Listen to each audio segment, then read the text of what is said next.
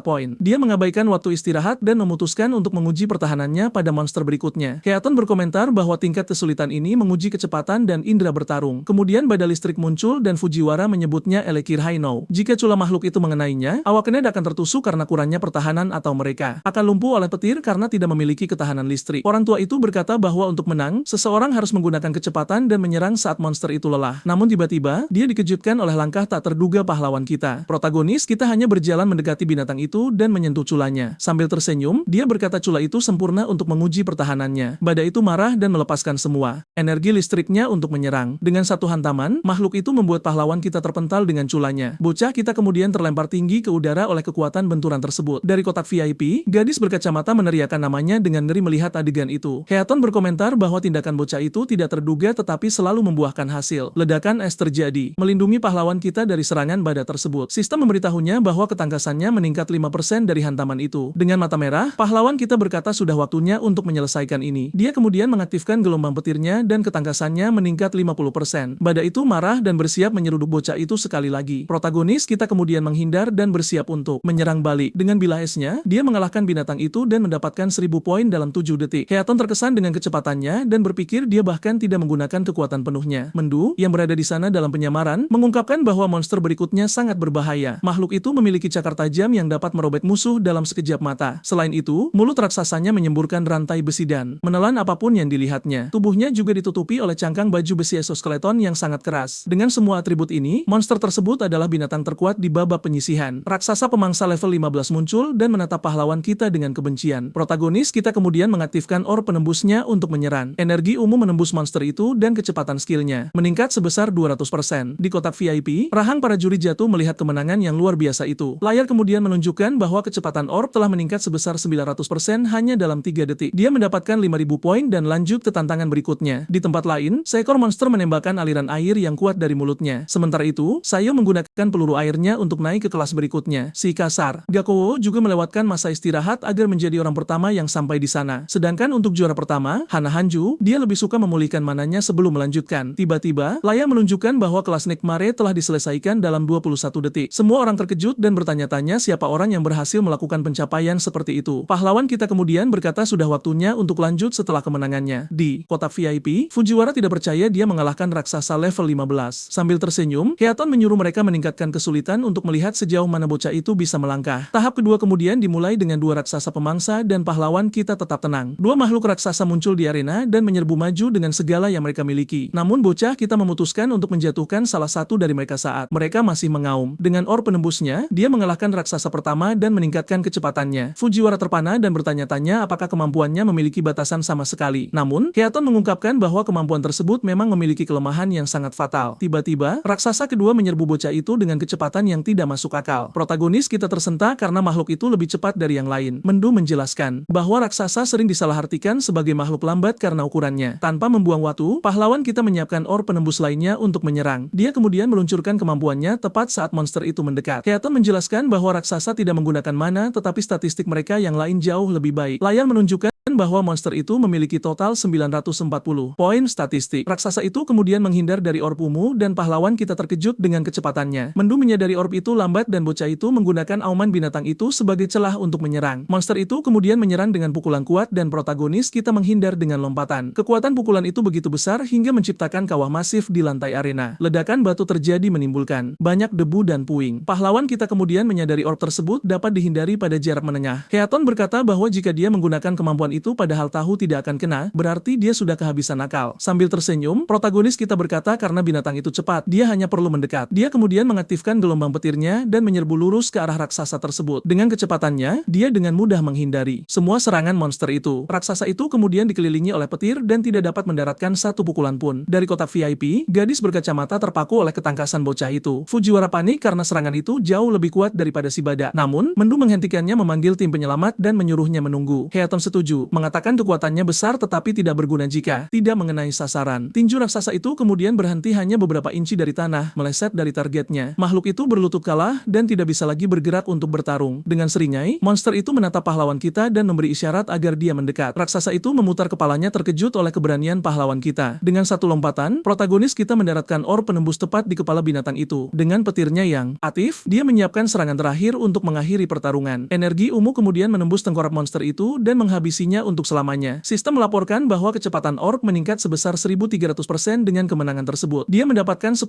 poin hanya dalam 12 detik pertarungan. Di dalam kotak, gadis berkacamata meneriakkan namanya, merasa senang dengan kemenangan itu. Fujiwara merasa kegembiraannya aneh dan berkata jarang melihatnya begitu bersemangat. Dengan sangat malu, dia membuat alasan, mengatakan dia hanya sedang memberi semangat. Mendo kemudian merasa agak canggung melihat pemandangan itu dan berkata putrinya menjadi lebih banyak bicara. Heiten kemudian bertanya mengapa bocah itu menghindari serangan raksasa. Dia menjelaskan bahwa kecepatan normal pahlawan kita mirip dengan monster itu, tetapi saat dia mengaktifkan listriknya, kecepatannya meningkat drastis. Dan dengan itu, serangan raksasa tidak lagi bisa mengenainya. Fujiwara berkata meski begitu, dia sudah mengamankan posisi pertama dengan poinnya. Namun untuk melampaui orang terkuat, pahlawan kita tidak bisa berhenti di sini. Dengan tatapan penuh tekad, dia berteriak bahwa dia tidak bisa berhenti, bahkan untuk sedetik pun. Tahap ketiga dimulai, dan sekarang ada 3 raksasa api yang harus dihadapi. Dengan orb ungunya, dia mengalahkan monster pertama dalam satu tembakan. Heiten kemudian tersenyum karena bocah itu memilih untuk melanjutkan, dan dia memang mengharapkan hal itu. Fujiwara ingat bahwa Heiten berhasil mencapai tahap 4 sekaligus di masa lalu. Orang tua itu kemudian bertanya-tanya bagaimana nasib pahlawan kita, karena batas Heiten adalah tahap ketiga. Salah satu raksasa menyerang dengan kekuatan penuh, dan pahlawan kita bersiap menghindar. Dengan kecepatannya, dia menghindari pukulan tersebut, dan monster itu menghantam tanah. Dia menggunakan gelombang petirnya dan mendekat untuk menyerang raksasa kedua. Dengan orb penembusnya, dia mengalahkan yang kedua dan meningkatkan kecepatannya. Protagonis kita kemudian berkata bahwa untuk yang ketiga, dia akan menggunakan strategi yang berbeda. Dia melemparkan dirinya ke depan dan ditelan oleh raksasa terakhir di arena. Monster itu mengatupkan mulutnya, mengira ia telah menang. Makhluk itu kemudian merayakan, mengira akhirnya telah mengalahkan musuhnya. Dengan mata merahnya, pahlawan kita berkata dia akan mencabik-cabiknya dari dalam keluar. Ledakan api masif terjadi, melalap habis raksasa itu. Sistem melaporkan bahwa jangkauan kemampuan tersebut meningkat lebih dari 1100%. Dengan kemenangan itu, dia mendapatkan 15.000 poin dalam 13 detik pertarungan. Dari kotak VIP, Fujiwara terkejut karena bocah itu menggunakan kemampuan yang sama dari fase pertama. Ledakan berapi-api menyapu arena, tidak menyisakan apapun dari raksasa terakhir. Pahlawan kita kemudian kelelahan karena mananya telah habis total, tetapi dia tahu pasif kemampuannya akan memulihkan energinya dengan cepat. Tahap keempat dimulai, dan sekarang ada 4 raksasa yang harus dia hadapi sekaligus. Heiten berkata jika dia melewati tahap ini, dia akan melampaui versi dirinya di masa muda. Heiten merasa cemas dan ingin melihat sejauh mana bocah itu bisa melangkah dalam pertarungan ini. Pahlawan kita menyadari bahwa seiring meningkatnya kecepatan orb, akurasinya pun ikut meningkat. Dengan beberapa tambahan lagi, dia akan bisa mengenai makhluk-makhluk itu dari kejauhan, tetapi dia tahu mananya terbatas dan dia tidak boleh meleset satu tembakan pun. Tiba-tiba, salah satu raksasa menyemburkan rantai dari mulutnya dan menjebatnya. Protagonis kita dikelilingi oleh rantai dan tidak bisa bergerak. Dia terkejut oleh serangan itu karena dia tidak menyangka rantai akan keluar dari mulut binatang itu. Raksasa itu kemudian menariknya masuk dan menghantamnya dengan pukulan yang sangat kuat. Pukulan itu membuatnya terpental ke dinding arena dengan kekuatan besar. Karena tidak bisa bergerak, dia tertangkap oleh monster itu dan berada dalam posisi berbahaya. Raksasa itu kemudian meremasnya dengan cakarnya, bersiap untuk serangan terakhir. Di bawah tekanan tersebut, tubuh pahlawan kita mulai remuk oleh cengkeraman tersebut. Kekuatannya begitu besar sehingga raksasa itu berhasil melubangi dinding arena. Protagonis kita kemudian jatuh ke tanah, babak belur dan tidak memiliki tenaga yang tersisa. Dengan putus asa, Fujiwara menyuruh Heiten untuk menolongnya sebelum terlambat. Heiten bertanya-tanya apakah ini akhir dari perjalanan protagonis kita. Dia kemudian teringat saat dia sendiri juga pernah dikalahkan dalam salah satu pertarungannya. Tanpa berpikir 2 kali, dia bersiap memasuki arena untuk menyelamatkannya, tetapi tiba-tiba Mendo menghentikannya, mengatakan bocah itu belum menyerah. Fujiwara panik karena jika mereka tidak menyelamatkannya sekarang, dia akan tamat. Mendo berkata dia bisa merasakan bahwa bocah itu masih memiliki kartu as di balik lengan bajunya. Fujiwara Fujiwara bingung, dan sang komandan mengungkapkan bahwa dia tahu ini karena matanya. Karena itu bukanlah mata seseorang yang telah menerima ajal mereka. Dengan tatapan penuh amarah, pahlawan kita berkata tidak mungkin dia akan kalah di sini. Dia kemudian ingat bahwa selama pertarungan dengan Regi, dia mulai menganalisis kemampuannya, tetapi dia sengaja menghentikan analisis tepat di bagian akhir, di angka 99%. Analisis akhirnya mencapai 100% dan dia berkata dia telah menunggu momen ini. Gadis berkacamata melihat lotus biru dan bertanya-tanya apa gunanya sekarang. Heiten menganggap reaksinya aneh dan bertanya-tanya apakah dia sudah tahu sesuatu. Kemampuan baru ini memungkinkannya menyerap serangan petir dan meningkatkan ketangkasannya sebesar 100%. Selain itu, kemampuan ini meningkatkan statistiknya dan memulihkan kesehatannya sepenuhnya. Bunga lotus biru muncul dan menyembuhkan semua luka protagonis kita. Sambil tersenyum, dia berkata pemanasannya sudah berakhir dan sekarang saatnya bertarung sungguhan. Fujiwara terkejut karena dia pulih lebih cepat daripada seorang penyembuh. Dengan kekuatan barunya, dia dengan mudah mengalahkan raksasa-raksasa di tahap keempat. Layar menunjukkan bahwa dia menyelesaikan tantangan tersebut dan mendapatkan 20.000 poin. Tanpa membuang waktu, dia mengalahkan raksasa lainnya dengan orb penembusnya. Sekarang orbnya melesat dengan kecepatan 27 ms dan dia lanjut ke tahap berikutnya. Dia kemudian mengalahkan monster-monster di tahap kelima dan mendapatkan 25.000 poin. Di tahap keenam, dia mengalahkan 6 raksasa lagi dan mendapatkan 30.000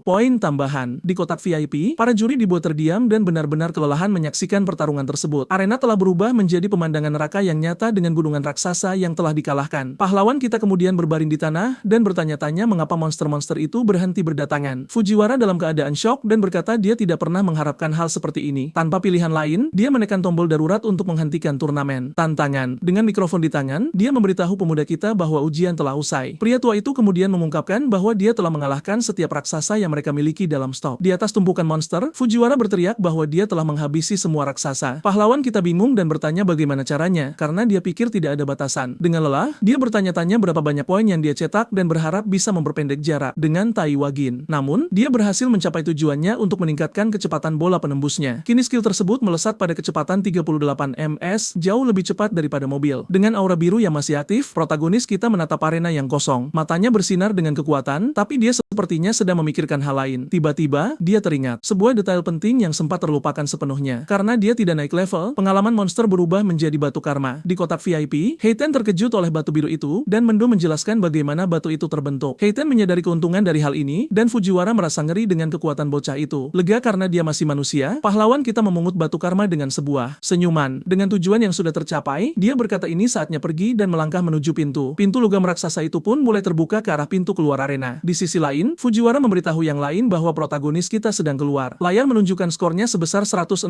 poin, mengamankan posisi pertama. Fujiwara kemudian memujinya setinggi langit dan menawarkan seorang instruktur untuk melatih potensinya, namun pahlawan kita menolak karena dia sudah memiliki guru. Meski pria tua itu tetap bersikeras dengan tawarannya, Heiten kemudian menyela percakapan dan menyuruh Fujiwara berhenti mengganggunya. Dia juga berterima kasih karena telah membereskan para preman, dan Heiten berkata dia hanya menghukum mereka yang melanggar aturan. Heiten lalu mengungkapkan bahwa dia adalah murid Mendo Izumi, yang menjadi alasan mengapa dia membantu. Rahang Fujiwara jatuh, dan pahlawan kita berterima kasih kepada Heiten atas bantuannya. Sambil tersenyum, Heiten mengonfirmasi informasi tersebut, membuat pria tua itu semakin terkejut. Protagonis kita lalu berbalik dan menyapa gurunya yang ada di sana. Gadis berkacamata itu memberi selamat dan menawarkan untuk memanggil aja jika dia terluka. Dengan senyum, dia bilang dia baik-baik saja dan hanya butuh istirahat untuk pulih. Fujiwara memahami segalanya dan ingat bahwa murid Mendo yang lain juga menyelesaikan tahap kedua. Pahlawan kita kemudian bertanya apakah Taiwa juga mencapai tahap ke-6 turnamen. Pria tua itu menjelaskan bahwa fase kedua baru saja benar-benar dimulai bagi yang lain. Di arena lain, Riku menyelesaikan kelas berat dan menyerah pada mode mimpi buruk. Sayo juga menggunakan bola airnya, tetapi kehabisan mana untuk melanjutkan ujian. Pahlawan kita terkejut, tetapi Fujiwara menyuruhnya untuk tidak menghakimi yang lain. Dia kemudian bertanya mengapa mereka tidak pergi, dan pria tua itu menjelaskan aturannya. Heiten berkomentar bahwa peserta lain berhasil mencapai mode mimpi buruk. Dengan artefaknya, Gakuo berhasil mengalahkan raksasa api penyucian. Sementara itu, Shien, Akagami dan Shikigaminya diserang oleh monster, tetapi makhluknya mulai berubah menjadi wujud yang lengkap dan mengerikan. Dengan mata merahnya, binatang itu berubah menjadi manusia serigala raksasa dan menghadapi musuh. Tanpa kesulitan, Shikigami itu mengalahkan monster tersebut dengan satu pukulan. Pahlawan kita bertanya apakah kupu-kupu Aji bisa melakukan itu, tetapi gadis itu bilang tidak. Pahlawan kita menyadari bahwa Shikigami cukup kuat dan teringat akan anjingnya sendiri. Karena teman-temannya sudah pergi, dia memutuskan tidak ada alasan baginya untuk tinggal di sana lagi. Namun tiba-tiba, dia menyadari sesuatu yang aneh terjadi di salah satu arena. Itu adalah Ibria yang telah mengaktifkan pelindung merah, dan bocah kita mengira itu adalah hadiah dari ayahnya. Dengan senyuman, Ibria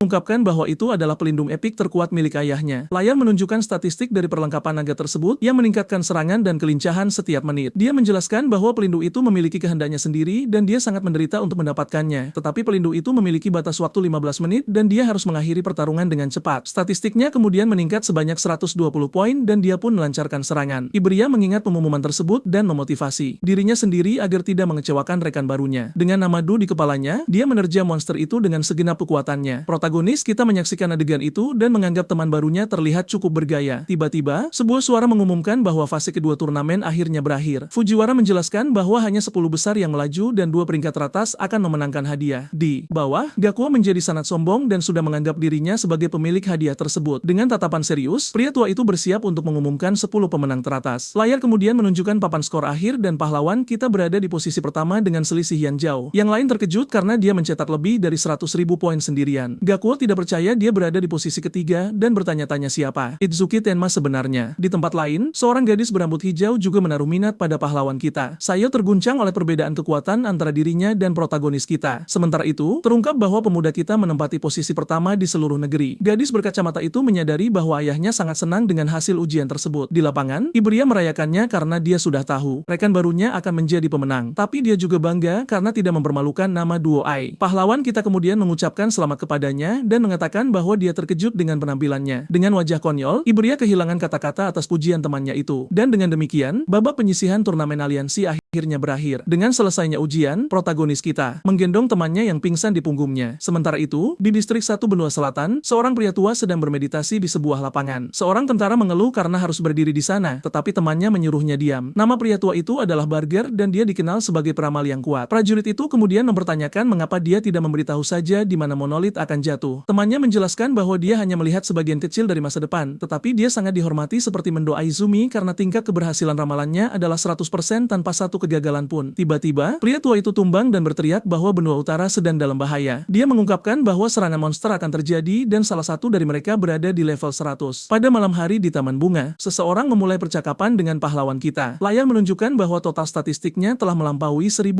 poin. Ini adalah pencapaian luar biasa karena peningkatan normal hanya 50 poin per level. Dengan ini, pahlawan kita sebanding dengan Awakened level 30.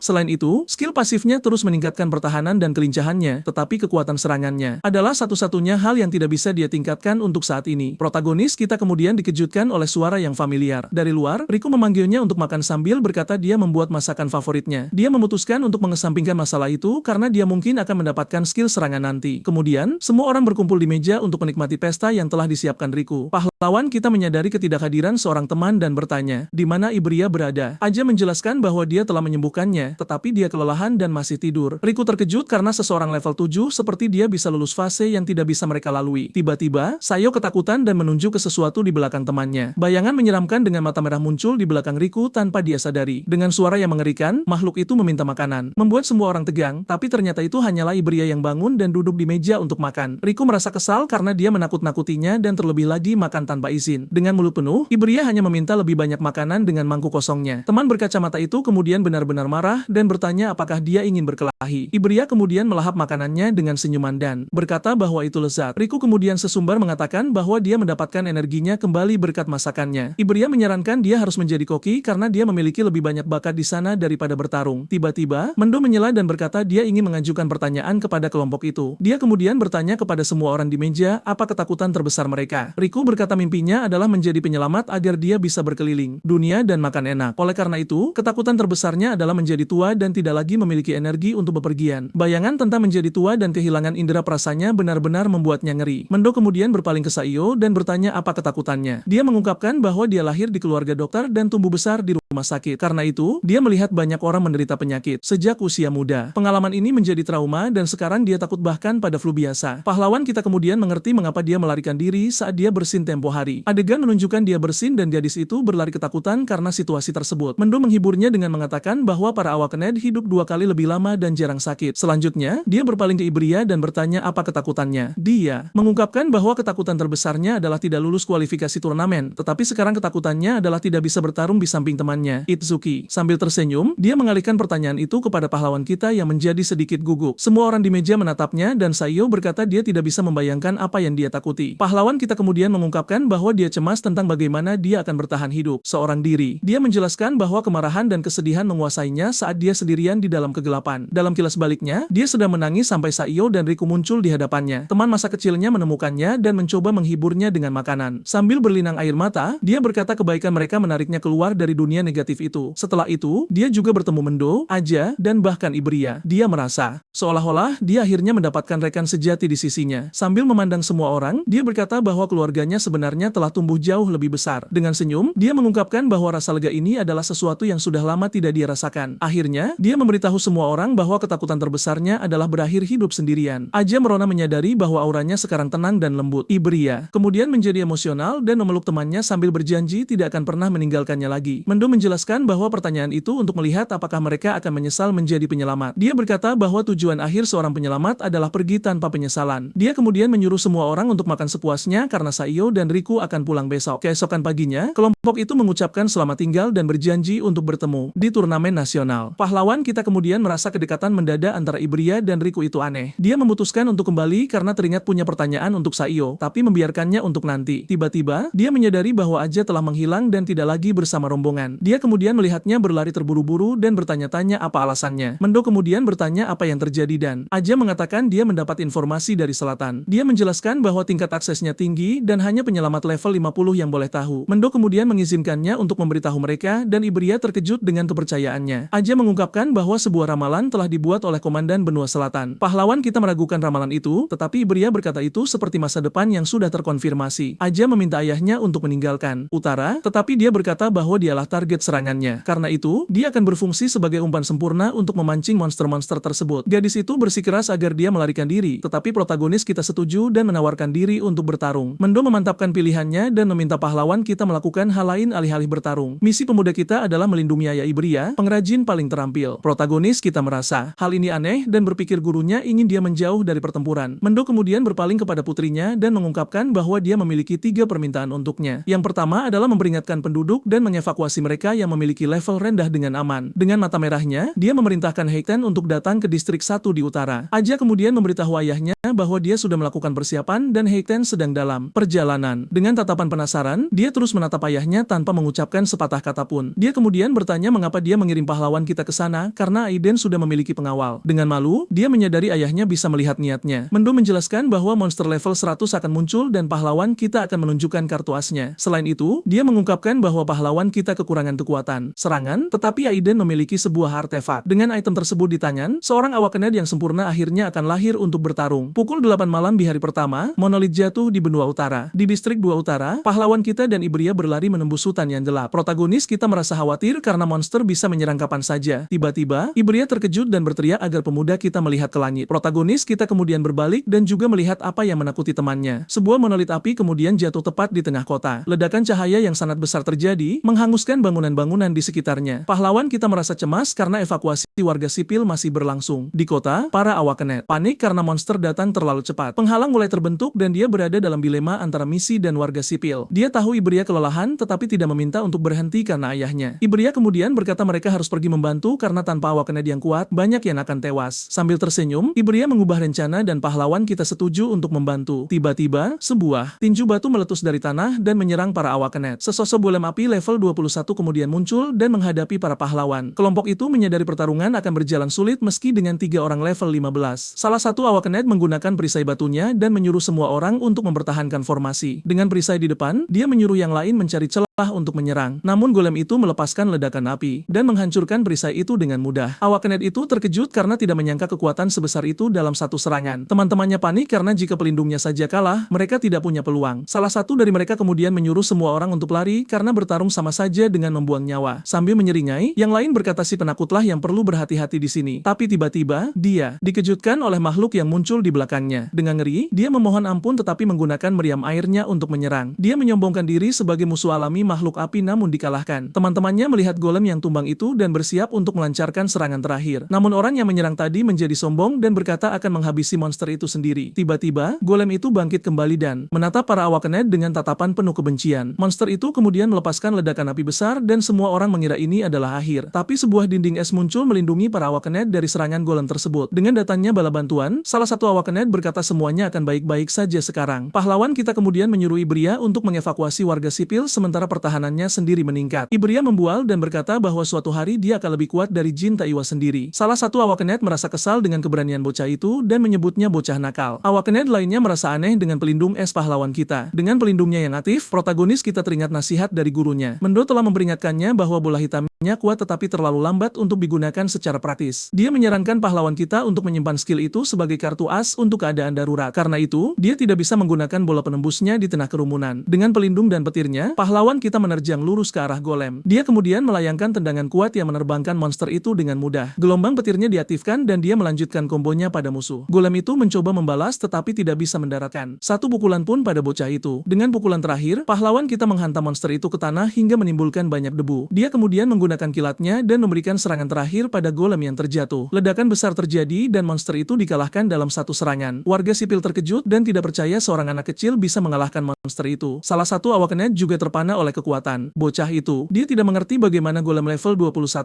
bahkan tidak bisa menyentuhnya. Pahlawan kita kemudian berbalik untuk pergi dan para awaknet menyadari dia sudah menghilang. Salah satu dari mereka kemudian sesumbar mengatakan anak itu menang hanya karena bantuan mereka. Setelah kemenangan itu, pahlawan kita dan Ibria melanjutkan perjalanan untuk mencari Aiden. Pahlawan kita kemudian menyadari dia harus meningkatkan kekuatan serangannya entah bagaimana caranya. Layar menunjukkan bahwa serangannya 330 tetapi kelincahannya 760. Ibria memuji kecepatan temannya tetapi pahlawan kita berkata itu tidak ada gunanya tanpa kekuatan. Karena lelah, Ibria terkejut karena dia tidak pernah memikirkan hal itu sebelumnya. Protagonis kita kemudian mengatakan ada cara yang baik untuk meningkatkan kekuatan serangannya. Ibria mengungkapkan bahwa bengkel ayahnya penuh dengan artefak untuk membantu temannya. Sambil tersenyum konyol, dia membayangkan pahlawan kita mengenakan perlengkapan pelindung yang luar biasa. Pemuda kita merasa tawa itu aneh namun menyadari bahwa temannya sangat lelah. Tiba-tiba, dia menggendongnya dan menyuruh temannya untuk tidak memaksakan diri terlalu keras. Tanpa menunggu jawaban, pahlawan kita berlari sambil menggendong Ibria. Malam terus berlanjut dan bulan menerangi jalan mereka melewati hutan yang gelap. Mereka akhirnya sampai dan Ibria mengeluh tangannya hampir copot di jalan. Ibria menjelaskan bahwa ayahnya tinggal di hutan karena kota terlalu bising. Dia juga mengungkapkan bahwa rumah itu penuh dengan jebakan dan pahlawan kita bisa merasakan mananya. Temannya menyuruhnya untuk tetap dekat tetapi pemuda kita tahu dia bisa menghindarinya dengan inderanya. Dengan sebuah senyuman, Ibria membual bahwa akhirnya gilirannya untuk memimpin jalan. Dia kemudian mulai melangkah penuh percaya diri menyusuri jalan yang tertutup dedaunan kering. Namun dia terlalu terbawa suasana dan melupakan jebakan tepat di depannya. Tanah mulai bergetar dan Ibria panik menghadapi jebakan yang paling menjengkelkan. Tiba-tiba, sebuah golem besi epik muncul dari bumi untuk menyerang. Pahlawan kita tercengang karena dia tidak menyangka ada artefak humanoid. Tanpa membuang waktu, makhluk itu menerjang dan menyerang Ibria dengan pukulan yang kuat. Namun pahlawan kita menghindar dengan melompat, menyelamatkan temannya dari hantaman golem tersebut. Dampak pukulan itu menciptakan kawah di tanah dan menimbulkan banyak debu. Dia merasa kesal karena bahkan sebuah artefak memiliki kekuatan serangan yang lebih besar darinya, namun dia tidak bisa menghancurkannya. Pahlawan kita kemudian bertanya apakah ada cara untuk menghentikan makhluk itu. Ibria mengungkapkan bahwa batu karma di dada golem adalah titik lemahnya. Sambil tersenyum, pahlawan kita mengaktifkan gelombang petirnya dan mulai menyerang. Dengan kecepatannya, dia menghindari pukulan dan menyerang titik lemah golem. Dia mendekat dan bersiap untuk mencabut batu karma itu dengan tangan kosong. Menggunakan petirnya, dia menembus pelindung besi dan mendekati batu tersebut. Dia kemudian mencabut sumber tenaga golem itu, menonaktifkannya seketika. Makhluk itu pun berhenti bergerak dan berdiri kaku di tengah hutan. Dengan batu di tangan, pahlawan kita menatap bayangan golem yang telah dikalahkan. Tiba-tiba, Ibria berteriak agar dia berhenti karena golem itu milik seseorang bernama Jasuke. Seorang pria muncul entah dari mana dan menyerang pahlawan kita dengan pedang raksasanya. Pemuda itu menghindar di detik terakhir dan pria itu terkejut dengan kecepatannya. Pria bernama Jasuke Bokudo itu meminta maaf dan mengatakan dia pikir mereka adalah perampok. Dia bertanya-tanya siapa pahlawan kita sebenarnya karena dia tidak merasakan mananya sampai serangan tadi dilancarkan. Protagonis kita juga terkejut karena pedang pria itu menghilang. Ibria kemudian memperkenalkannya dan pemuda kita bertanya di mana ayahnya berada. Jasuke mengungkapkan bahwa santuan ada di belakang dan mereka harus berhati-hati. Dengan tatapan murka, ayah Ibria menatap anak-anak itu tanpa mengucapkan sepatah kata pun. Ibria membual kepada ayahnya bahwa dia lulus kualifikasi turnamen. Dia kemudian menagih hadiah yang dijanjikan untuk memilih artefak apapun yang dia inginkan. Namun tiba-tiba, ayahnya menampar wajahnya hingga dia terkejut. Ibria kemudian bertanya mengapa dia memukulnya dan pria tua itu semakin marah. Sang pengrajin berteriak menuduhnya mencuri perlengkapan naga miliknya. Pria tua itu menjelaskan bahwa menggunakan pelindung itu terlalu lama memiliki konsekuensi serius. Karena marah, Ibria bersumpah tidak akan pernah menggunakan apapun buatannya lagi dan pergi begitu saja. Sang pengrajin kemudian berpaling kepada pahlawan kita dan bertanya apakah dia murid Mendo. Protagonis kita memperkenalkan diri dan menjelaskan alasan kunjungannya. Pria tua itu merasa aneh karena Mendo jarang sekali menerima murid untuk dilatih. Tiba-tiba, dia menyadari sesuatu dan menatap pahlawan kita dengan tatapan terkejut. Layar menunjukkan bahwa pria tua itu menyadari level pemuda kita terkunci. Sang pengrajin bertanya apakah dia memalsukan statistiknya dan pahlawan kita membantahnya. Dengan tatapan serius, pria tua itu mengerti mengapa gurunya meminta item khusus tersebut. Dia mengungkapkan bahwa gurunya selalu meminta imbalan atas bantuannya. Pahlawan kita bingung karena gurunya tidak pernah menyebutkan apapun tentang sebuah kesepakatan. Pria tua itu kemudian mengungkapkan bahwa gurunya meminta sebuah item sebagai ganti perlindungan. Pahlawan kita terkejut dan bertanya-tanya mengapa gurunya meminta produk cacat. Sang pengrajin menjelaskan bahwa kristal kritikal dibuat untuk meningkatkan serangan Awakenet, tetapi tiba-tiba muncul retakan dan item tersebut menjadi produk rusak. Kristal kritikal yang rusak itu meningkatkan serangan sebanyak 10 kali lipat dan tingkat kritikal akan diatur ulang. Dengan bantuan item tersebut, pahlawan kita kini memiliki cara untuk mendongkrak kekuatan serangannya. Pria tua itu memahami strategi gurunya dan berkata item itu sangat cocok untuknya. Dengan item di tangan, serangan pahlawan kita akan diperkuat 10 kali lipat. Dia kemudian mengenakan item itu dan aura emas menyelimuti tubuhnya sepenuhnya. Dia menyadari bahwa tingkat kritikal hanya meningkat dengan mengalahkan musuh yang lebih kuat. Layar menunjukkan detail item dan cara kerjanya bagi pahlawan kita. Sambil tersenyum, pahlawan kita berterima kasih dan berkata item itu akan sangat membantu. Pria tua itu berkata tidak perlu berterima kasih karena mereka berdua berjuang demi kemanusiaan. Tiba-tiba, sebuah serangan terjadi dan Josuke terlempar hanya dengan satu pukulan. Protagonis kita kemudian menghindari serangan itu dan bersiap untuk bertarung. Ibria dikejutkan oleh serangan mendadak itu dan bertanya-tanya apa yang baru saja terjadi. Tiba-tiba, sebuah penghalang hijau muncul mengelilingi seluruh hutan yang gelap. Pria tua itu merasa aneh karena hanya komandan dari 5 benua yang tahu lokasinya. Josuke memperingatkan semua orang untuk tetap di belakang karena monster-monster akan datang. Dengan matanya yang bersinar, pahlawan kita merasakan sesuatu mendekat dengan kecepatan tinggi. Dia bisa merasakan 6 monster mendekat, tetapi tiba-tiba jumlahnya menjadi 8. Sesosok iblis bertanduk satu level 14 muncul dan menerjang untuk menyerang. Protagonis kita kemudian menghindar dan bersiap untuk menyerang balik. Dengan dinding esnya, dia melindungi diri dan dengan mudah mengalahkan makhluk-makhluk tersebut. Dia menyadari tidak bisa menggunakan lotusnya karena ledakannya bisa berbahaya. Josuke juga akan terkena dampaknya karena dia terlalu dekat dengan medan tempur. Terlebih lagi, Ibria dan ayahnya bersembunyi di kabin tepat di belakangnya. Skill tersebut bisa mengenai mereka berdua, jadi dia tidak bisa mengambil risiko. Di tengah gerombolan monster, dia menyadari bahwa bertarung sendirian adalah pilihan terbaik. Tiba-tiba, dia merasakan gelombang kekuatan sihir baru yang jauh lebih kuat dari sebelumnya. Sesosok binatang pelindung bertanduk 2 level 24 muncul untuk bertarung. Di tempat lain, para iblis bersiap meluncurkan gelombang serangan pertama. Salah satu pemimpin bertanya siapa dari 8 raja iblis yang akan memimpin pasukan utama. Dengan mata yang dia tinggalkan, dia telah menyadari keberadaan pahlawan kita. Salah satu dari 8